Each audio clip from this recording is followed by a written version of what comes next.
Kuni Fatiyaa bira akka nagaa abdii qaba. Maaliif yoo jettanii hordoftoota kabajamtoota keenya Fatiyaan ammallee waan hundaa qoosaa jirti jechuudha. Qoosaa gootee ammallee jaartii sadaffaa bahaaritti fuudhuuf deema.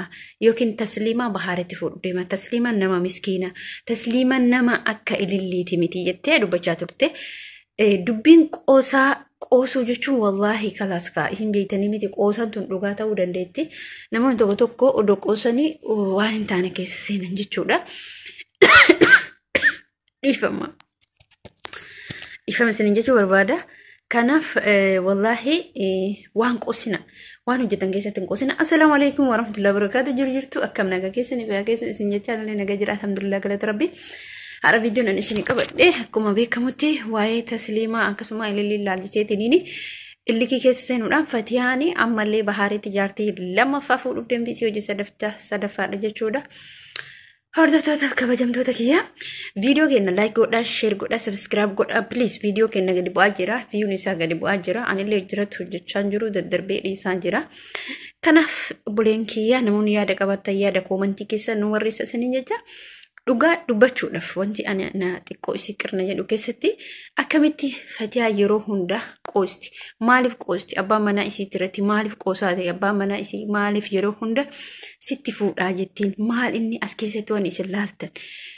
Qoosaa keessa dubartiin gaafa qoostu inni illee ni taasifa. Maaliif natti fuudhuuf yaadde kan jedhu gaaf kan intalli gadi baatee illikii ofii jechuu geeffachuun isii onnee isii arguudha jechuudha. Fakkeenyaaf duniyaa fudhaa. Duniyaan ibidda qabsiiste abbaa manaa isii ture. Dhugaadha. Ibidda qabsiise abbaa manaa keessa. Abbaa manaa keessan dabartanii nama biraatiin kennan. Abbaa manaa kee dabarsitee dubartii biraatiif hin kennin dubartiilee taatu.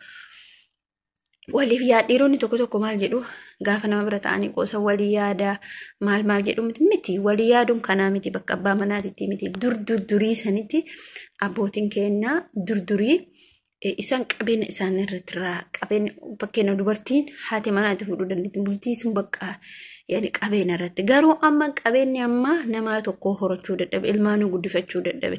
Odoo qabeenyi gahee jiraatee maal godhu biyya ofiitii baanii bishaan bahaarratti dhuman jechuudha.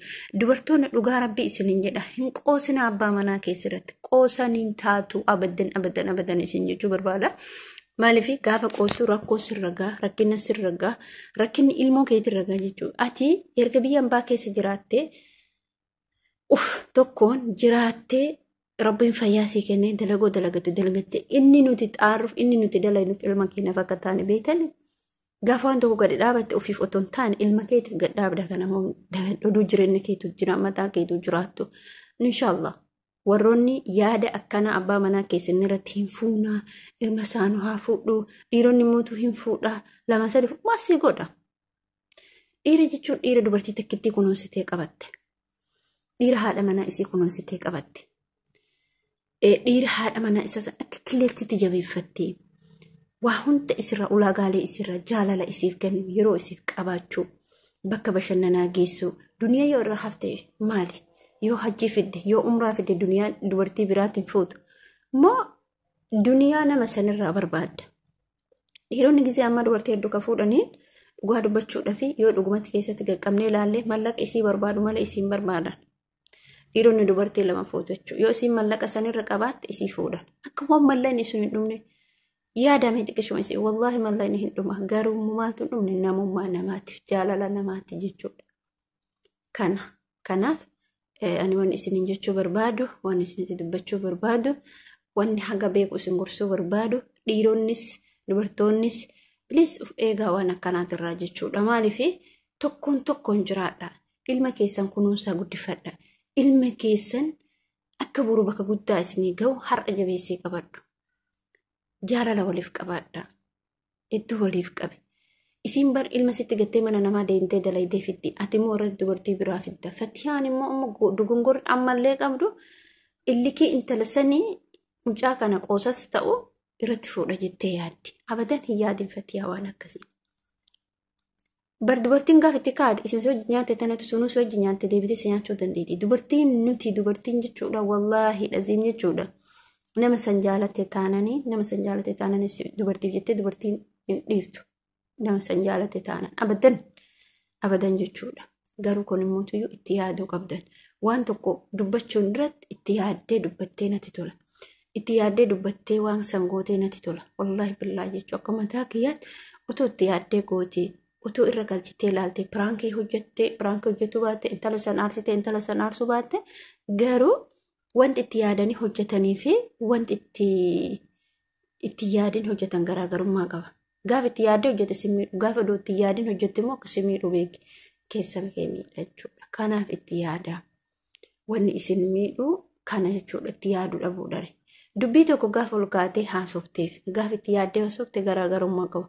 Hojii tokko gaafa ol kaatee balleessitee fi gaafa itti yaaddee waan san balleessite garaagarummaa qaba.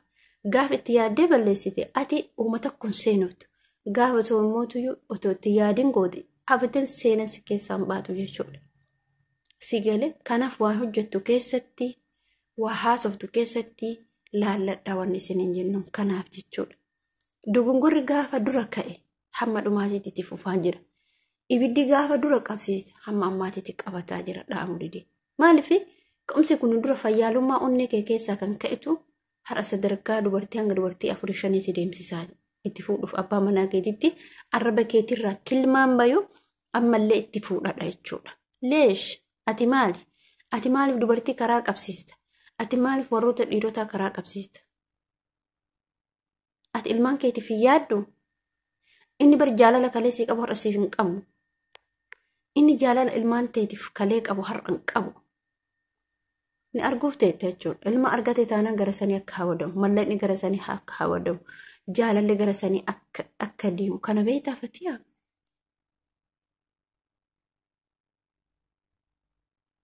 Wallaahi dhasiin takka illee yaadne. Hin dogongorte. Dogongora keessirreesse.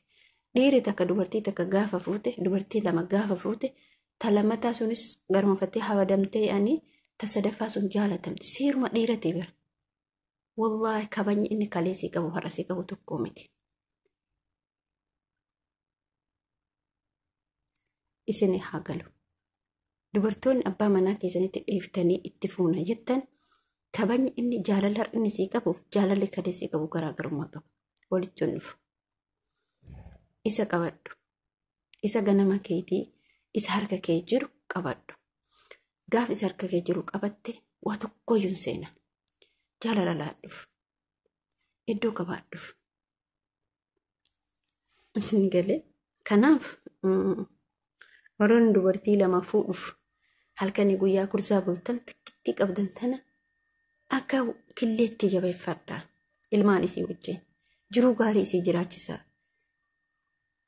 Yookaan immoo amma rakkinaa miti namni wanni ilmoo biraa nama ofu rakkinaa miti wanni biyya keetii ofu rakkinaa miti wanni harka biyya baqaa keessa teettee harka iyyuu inni itti kennituuf maaliif firii jaalatteeti rakkinarraa sigalee rakkinni waan nama goone qabu gaa ilmaan kaa agartanii beeytanii ilmaan jechuun wallaahi waan hunda caala namni ilmaan ofii kanaaf nuti jechuudha ilmaan keenyaaf xaarra malee ofii fi odoo ofiif jiraannu ilmoo keenyaaf yaaduu qabna. Akkas isin himachuu barbaada hordoftoota kabajamtoota kiyyaa viidiyoo keenya laayik gochuuf sheer gochuuf sabskiraayib gochuuf yaada keessan nu qooda isin jechuu barbaada namoonni koomentii yaada qabattan koomentii nu barreessa isin jechuu barbaada wantoonni isin jechuu barbaadu immoo jaalala irratti cicha ijoolleen waa'ee jaalalaatiin miidhamaa jirti hedduu isaanii miidhamaa jiru rabbiin akkasii isin halaafisu isin jedha assalaamu alaykum warahmatullahi wabarakaatuh babbaay hanga viidiyoo biraatti walitti deebinutti turtiin keessan wajjin warroota gamaatti na hordoftan Yoona nageetta YouTube kiyya guddisaa jirtan hedduu takka galatooma. Anis irraa dadhabee yeroo hunda irratti hojjechuu dhabus garuu subscribing keessan naa gootaa jiran hedduu takka naa galatooma baay'isin jaalladha baay'isin galateeffadha. Wallahi kabajaa fi jaalalaa ani isiniif qabu hanganan jedhamu. Assalaamu alaykum warahmatullahi wabarakatuh. Bye bye.